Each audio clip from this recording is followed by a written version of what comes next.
नमस्कार। मेरे सामने महिला का हाथ है, घरेलू महिला है। इनके हस्तरेखा के बारे में मैं यहाँ पर बताने जा रहा हूँ। सबसे पहले बात करता हूँ मैं इनकी कनिष्ठा उंगली के बारे में।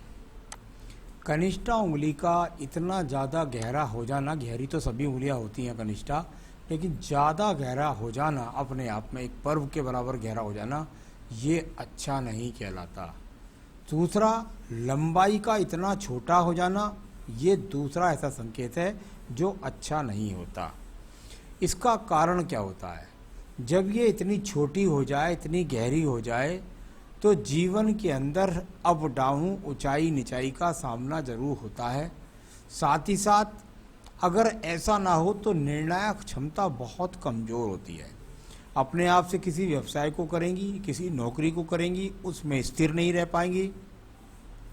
किसी के साथ भाषा शैली में एकदम उग्रता अपना लेंगी, देखने में सही लगेगा, एकदम उग्र हो जाएंगी। साथ ही साथ अपने निर्णयों के द्वारा आप ज़्यादा लाभ प्राप्त नहीं कर सकते। तो कुल मिलाकर आपको दूसरे के निर्णय पर निर्धारित होना चाहिए। यहाँ पर ये कनिष्ठा उंगली का स्वरूप अच्छा नहीं है। ये अपने आप में आपको वैसे व्यवहारिक हिसाब से मैं ख़राब नहीं कह रहा, मैं मानसिक स्थिति के हिसाब से भी कुल मिलाकर ऐसा ख़राब नहीं कह रहा हूँ। हाँ, बुढ़ापे में जाकर ज़रूर थोड़ा सा कह सकता हूँ आपकी याददाश्त पर फ़र्क पड़ेगा, भूल भुलैया दिमाग में आएगी। अब बात करता हूँ मैं यहाँ पर आपकी उंगली की, और वो उंगली है आपकी सूर्य की उंगली। सूर्य की उंगली आपके जीवन में बताएगी आप कितना स्टेटस तक जाएंगे, आप कुल मिलाकर अपने जीवन में किस तरह का सफ़र रहेगा। कोई बदनामी तो नहीं होगी, ऐसा कुछ नहीं है। बहुत ज़्यादा ऊंचाई प्राप्त करने की खड़ी रेखाएं भी नहीं हैं। अच्छी बात यह है कि कोई माइनस रेखा या बदनामी की रेखा भी यहाँ पर नहीं है। यहाँ पर उंगली एकदम मिली हुई है शनि की उंगली के साथ। मैंने हमेशा कहा, जब जब ये उंगलियाँ सूर्य की उंगली और शनि की उंगली आपस में मिलकर चलती हैं, तो ऐसी महिला अपने स्वयं के जन्मदाता, देखिए आपके हाथ से सास ससुर की जब बात करते हैं तो उसको पर्व को हम थोड़ा सा देखते हैं शुक्र पर्व से। यहाँ आप अपने माता पिता से बहुत प्रेम करती हैं और उनसे जीवन भर आपका बहुत अच्छा संबंध रहने वाला है। उनके लिए आप हर समय तैयार खड़ी रहती हैं। अब बात करता हूँ मैं यहाँ पर आपकी तीसरी उंगली की, और वो है शनि की उंगली। शनि की उंगली धन की उंगली के रूप में जानी जाती है। यहाँ पर एक बीच में ये रेखा है, इसका इशारा मैं आपके जीवन में दे देता हूँ। देखिए, जब शनि के प्रथम पर्व को देखेंगे तो रोगों के लिए देखेंगे, वहाँ कुछ दिखाई नहीं देता। थर्ड पर्व को देखते हैं, क्या धन के आगमन है, बिल्कुल दिखाई देते हैं। लेकिन जब ये बीच का इस तरह का चिन्ह होता है तो ये अपने आप में अच्छा नहीं कहलाता। और इसका कारण ये है कि कहीं ना कहीं गलत जगह पर इन्वेस्टमेंट का हो जाना, यानी आपके जीवन के अंदर कहीं पर आपसे कोई पैसे उधार मांगे, आप उसको दे दें और वो लौट करके ना आए। ऐसा कहीं पर ज़मीन लेके डाल दी, पता लगा वो पैसे बढ़े ही नहीं, और जब बेचने की बारी आई तो आपको ब्याज के पैसे भी क्या, आपको पता लगा वो लॉस में ही बेचना पड़ा। ऐसा आपके जीवन में हो सकता है, इसलिए आपको सावधानी बरतनी होगी। मैं बात करता हूँ रोग के बारे में, तो शनि की ढैया 7.5 ही ज़्यादा परेशान नहीं करेगी, ठीक ठाक रहेगी। इसके बाद बात करता हूँ मैं आपकी यहाँ पर बृहस्पति की उंगली की। जैसा आपके हस्बैंड का भी मैंने हाथ देखा था, उसमें भी सूर्य और शनि की उंगली लगभग बराबर थी। यानी आपके जीवन में जिस स्थिति में आप हैं, इससे कभी आप नीचे नहीं जाएंगे। अपने आप में यहाँ पर उंगलियों पर मुझे अगर मैं देखता हूँ तो यहाँ कोई मुझे स्क्रेचेस नज़र नहीं आ रहे। कुल मिलाकर पति के साथ संबंध बने रहेंगे और साथ ही साथ संतान का सुख सहयोग भी आपको प्राप्त होगा। अब बात करता हूँ मैं आपके बुध पर्व के बारे में।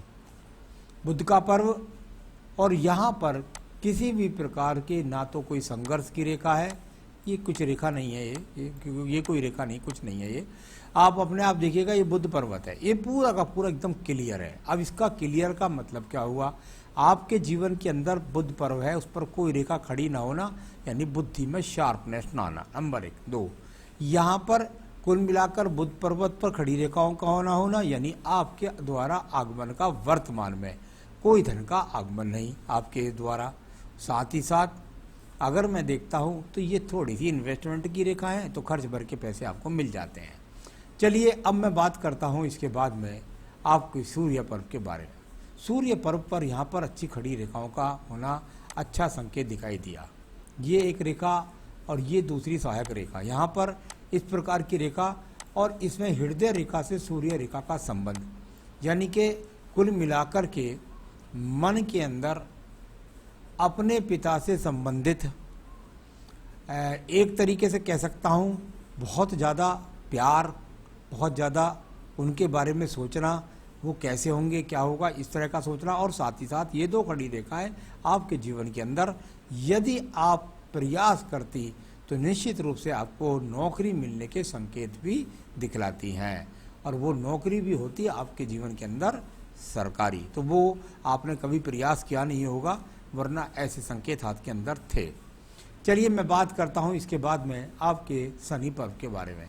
अभी शनि पर्व और बिखराव रूपी शनि पर्व कोई बहुत अच्छे संकेत नहीं। यहाँ पर मैं कह सकता हूँ कि आपका भाग्य आपके हिसाब से नहीं चल रहा, आपका भाग्य आपके बच्चों के हिसाब से चल रहा, आपके पति के हिसाब से चल रहा है। आपके हिसाब से तो ये रेखाएं कहीं भी आपको भाग्य ऊर्जित रेखाओं के रूप में नहीं हैं। अब बात करते हैं बृहस्पति पर्व के बारे में। बृहस्पति का पर्व और कुल मिलाकर यहाँ पर अगर ये देखता हूँ तो थोड़ा सा एक दूसरे ऊपर चढ़कर के रेखा चलने, यानी अपने जीवन के अंतर्गत अपने संतान की जो प्रदान करने वाली है वो आप है, और संतान की सोच के बारे में अच्छी सोच रखना और संतान का सुख सहयोग प्राप्त करना, ये सारे संकेत यहाँ पर मौजूद हैं। आपके अंगूठे पर बात करता हूँ, थोड़ा सा तर्क शक्ति का ये अंगूठा कटी हुई रेखाओं से, और सेकंड पर्व का अंगूठा भी काफ़ी कटी हुई रेखा से है। ये इस तरह का कटान हो जाना और ऊपर की रेखा पर भी कटान का निशान हो जाना, ये आपकी तरफ से, पति की आश्रित नहीं लगाता, लेकिन आपकी तरीके तरफ से पति के साथ वैचारिक मतभेदों को कर सकता है। यानी आपकी तरफ से कोई ना कोई शुरुआत होती है जिससे पति के साथ में थोड़ा सा तनातनी के संबंध बन सकते हैं, ऐसा यहाँ से दिखाई देता है। साथ ही साथ बहुत ज़्यादा संसाधनों की भूख को दिखाता है। हृदय रेखा को देखेंगे आप, डबलिंग करती हृदय रेखा आपके स्वास्थ्य को भी प्रभावित करती है, और साथ ही साथ थोड़ा सा पति के साथ संबंधों में खटास को भी दिखलाती है। कुल मिलाकर जैसा मैंने उधर से बोला था ऐसा ही मैं यहाँ से भी बोलता हूँ, अपनी तरफ से कोई ऐसी चीज़ ना करें जिससे पति के साथ में वैचारिक मतभेद पैदा हों। साथ ही साथ आपको अपने स्वास्थ्य का भी ध्यान रखना चाहिए। अब बात करता हूँ मैं आपके निम्न मंगल पर्व के बारे में। निम्न मंगल पर्व और यहाँ पर यदि मैं देखता हूँ तो ये अपने आप में वो रेखाएं हैं जो कर्म रूपी रेखाओं के रूप में जानी जाती हैं। इन रेखाओं का संबंध कहीं ना कहीं जाकर सूर्य पर्व के नीचे भी खत्म होता है, यानी कुल मिलाकर दूरगामी सूचनाओं को सोचना, यात्रा करने का शौकीन होना, इस तरह का, यानी ये शौकीन के लिए है। अभी मैं यात्रा करने वाली बात नहीं कह रहा, केवल ये शौक है कि भाई मैं यात्रा करूं, तो ये रेखाएं वहाँ देखती हैं। तो उसके लिए आप संघर्ष भी करती हैं कि भाई मुझे घुमा कर लाओ, ऐसा कहती होंगी पति से, तो ये चीज़ें इस प्रकार से बोलती हैं। यहाँ बात करता हूँ मैं आपकी बुद्धि रेखा के बारे में। बुद्धि रेखा पार करके बिल्कुल मंगल के प्रथम पर्व तक गई, यानी इसको अगर संबंध में देखता हूँ तो ये बुद्धि रेखा आपके मंगल पर्वत तक गई। इसमें भी वही बात निकली, यानी कुछ ना कुछ टेक्निकल हुनर आपके पास हो और उससे आप जॉब कर सकें, ऐसा संकेत यहाँ से दिखलाई पड़ता है। साथ ही साथ कुछ रेखा जब बुद्धि रेखा से ऐसे निकलती है तो थोड़ा सा, यानी अपने बुद्धि पर नियंत्रण रखें और अपने संबंधों को किसी से भी परिवार वाले से तनावपूर्ण न लें। कोई झगड़ा झंझट या मुकदमे के योग यहाँ सेकंड पर्वत पर नहीं है। अब मैं बात करता हूँ इसके बाद में आपकी अन्य रेखाओं के बारे में। राहु रेखाएं जब यहाँ से मंगल पर्व को जाकर हृदय रेखा को काटने का प्रयास करें तो इसको ऐसा कह सकते हैं, आप थोड़ा सा एग्रेशन पर ध्यान रखिएगा और उसकी वजह से कहीं आपको किसी विवाद का सामना ना करना पड़े। चंद्र पर्वत की रेखाओं को देखिएगा, यहाँ पर चंद्र पर्वत की रेखा है और इससे दो मुखी रेखा का संबंध भी लगता है देखने में, और ये यहाँ पर आकर इस प्रकार से ये रेखाएं यहाँ कहीं ना कहीं आपकी भाग्य रेखा के साथ में इसका परिणाम मिलता है। तो वो मैं रेखाओं को बोलूँगा अभी सिर्फ और सिर्फ ये चिंता रूपी रेखाएं और जहाँ से ज़्यादा तनाव लेने की रेखाओं के रूप में इनको बोल सकते हैं। भाग्य रेखा को देखिएगा, व्यापारिक रेखा हाथ के अंदर कोई नहीं है। अगर मैं भाग्य रेखा को देखता हूँ तो दो स्वरूप से रेखाएं ये हाथ पे मिलती हैं। एक तो चंद्र पर्वत से रेखा का मिलकर के संबंध यहाँ इस तरह के था, यानी हो सकता है आपके समय में आप जहाँ घर से दूर, जहाँ जन्म स्थानों से हजारों हजारों मील की दूरी पर जाकर पति के साथ निवास करें या विदेश में जाकर पति के साथ निवास करें, यहाँ से इस प्रकार से ये भाग्य रेखाएं दिखाई संबंध बनाती हैं चंद्र पर्वत के साथ में। इनका आपकी रेखाओं का एक प्रकार का संबंध और भी है। जब ये रेखाएं आपके हाथ के अंदर दिखलाई पड़ती हैं तो ये भाग्य रेखा आपका भाग्य ऊर्जित बताती है, आपका भाग्य बताती है कि ये ऐसा नहीं है कि यहाँ कुल मिलाकर भाग्य रेखाएं, अगर आप कुछ इन्वॉल्वमेंट अपना करना चाहती हैं किसी काम के अंदर तो आप अपना उससे भाग्य बना सकती हैं, लेकिन क्योंकि चंद्र पर्वत से संबंध है तो उस भाग्य या उस नौकरी के लिए आपको रोजाना कई किलोमीटर की यात्रा का सामना करना पड़ेगा। जब आप नौकरी करने नहीं जाते हैं तो उसका मतलब होता है कि चलिए कुछ भी है, आपके भाग्य से भी कुछ ना कुछ जीवन में चलता रहता है। तो इस तरीके से इतना अस्त भाग्य रेखा नहीं कह सकता, पर शनि पर्व पर नहीं पहुंची हैं, इसलिए कर्म रूपी रेखाएं सिर्फ अभी यहीं पर समाप्त हैं। तो यानी इनको सिर्फ कर्म रूपी रेखाएं हैं, अगर आप करेंगे तो कर्म से आटे में नमक जैसा ही आप कमा पाएंगे। चलिए मैं बात करता हूं इसके बाद में आपकी शुक्र और मंगल पर्व के बारे में, रेखाओं के बारे में। कुछ रेखा साहसिक रेखा के रूप में भी मंगल रेखा है। ये रेखा केवल मंगल रेखा है जो आपके जीवन के अंत समय तक आपको साहस प्रदान करती रहेगी। अंदर की बड़ी बड़ी लंबी रेखाएं संसाधनों के लिए भूख को बढ़ाती हैं, यानी कि कुल मिलाकर लग्जीरियस जीवन के प्रति आकर्षण को ज़्यादा बढ़ाती हैं। ये लंबी लंबी आपके अंदर हाथ की रेखाएं, तो ज़्यादा लग्जीरियस की तरफ सोचिए, अपने जीवन में आराम के साथ में आप चलिएगा। तो ये तो दोनों ही पति पत्नी के हाथ में दिखाई दिया था। तो कुल मिलाकर धीरे धीरे चलिए, आपको जीवन में सब कुछ मिलेगा, लेकिन थोड़ा सा आपको सावधानी पूर्वक चलना होगा। तो ये तो मैंने आपकी सारी हाथ की रेखाओं के बारे में बताया। अब आपकी आयु रेखा के बारे में बताता हूँ।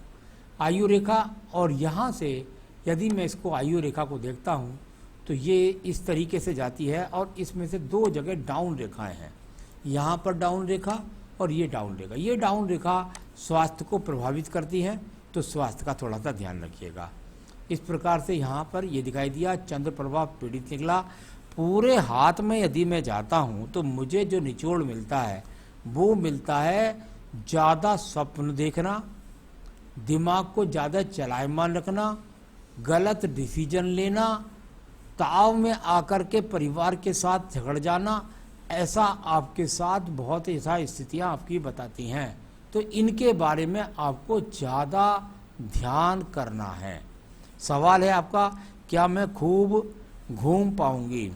अभी जहाँ तक सवाल घूमने के करती हैं, निश्चित रूप से घूम पाएंगी, लेकिन विदेश का मैं नहीं कह सकता। हो सकता है देश में ही तीर्थ यात्राएं आपको काफ़ी करने के लिए मिले, तो विदेश में संभावना है और देश में ज़्यादा संभावनाएं हैं। दूसरा, मेरे जीवन में पैसे की कोई कमी तो नहीं होगी। आपके हिसाब से तो अभी पैसे की कोई तालमेल बन नहीं रहा है, अपने बच्चों के भाग से और पति के हिसाब से कमा रही हैं, तो वो आपको मिलता रहेगा आपके खर्च के लिए। क्या मैं परिवार में नाम कमा पाऊंगी? ऐसी रेखाएं हाथ के अंदर थी, लेकिन आप जॉब करने ही नहीं गई कभी, तो यहाँ पर ऐसा कुछ नहीं है कि आप नाम कमा पाएंगे। मैं समझता हूँ जो अपने जीवन में अपने पति का सहयोग करे, अपने बच्चों को संभाले, अपने सास ससुर की सेवा करे, तो और उसे नाम कहाँ कमाना। एक घरेलू महिला तो नाम वहीं कमाएगी ना। तो कुल मिलाकर के यहाँ पर आप बिल्कुल निश्चित रूप से नाम कमा पाएंगी, सास ससुर की सेवा कर पाएंगी। थोड़ा मैं राइट हैंड पर प्रकाश जरूर डालना चाहूँगा, क्योंकि इसका जीवन में 35 साल की उम्र के बाद अच्छा खासा प्रभाव जाना जाता है। यदि मैं आपके लेफ्ट हैंड पर जाता था तो वहाँ पर मुझे ज़्यादा पीड़ित रेखाएं मिली हैं। यानी लेफ्ट हैंड में अगर देखते हैं तो कुल मिलाकर आपके जीवन में बहुत सारे सपने, बहुत सारी बातें, ये सब चीज़ें हैं, लेकिन राइट हैंड में वही चीज़ें धीरे धीरे कम हो रही हैं। इसका मतलब ये है कि आपके आने वाले जीवन में भाग्य रेखा भी बहुत अच्छी है। आपके आने वाले जीवन के अंदर आप निश्चित रूप से अपने आप में ज़्यादा संसाधनों का सुख भोग सकेंगी। ये रेखा जब आयु रेखा से निकलती है तो मैंने बहुत सी महिलाओं को नौकरी करते हुए भी पाया है, यानी अपना भाग्य स्वयं से निर्मित करना। ऐसा मुझे दूसरे हाथ में भी लगा था। यदि आपके पास ऐसा कोई हुनर है तो उससे आप धन के आगमन भी पैदा कर सकती हैं। तो ये सारी सवालों का जवाब दिया। आप स्वस्थ रहें, सही निर्णय ले सके, इसके लिए मैं आपको 2 उपाय जरूर बताऊंगा। नंबर 1, आप एक बेहतरीन सा पुखराज इस उंगली के अंदर पहनिएगा। आपने पहन रखा है पहले से ही तो अच्छी बात है। साथ ही साथ इसके अलावा आपको बस पूजा के अंदर सिर्फ और सिर्फ मैं कहूँगा कि आप देवी कवच रोजाना पढ़ें, जिससे आप स्वस्थ रहें और सही निर्णयात्मक क्षमता आपकी मजबूती से बन सके। तो इतना करिए, सुखी रहिए, यही मेरी शुभकामनाएं हैं। नमस्कार।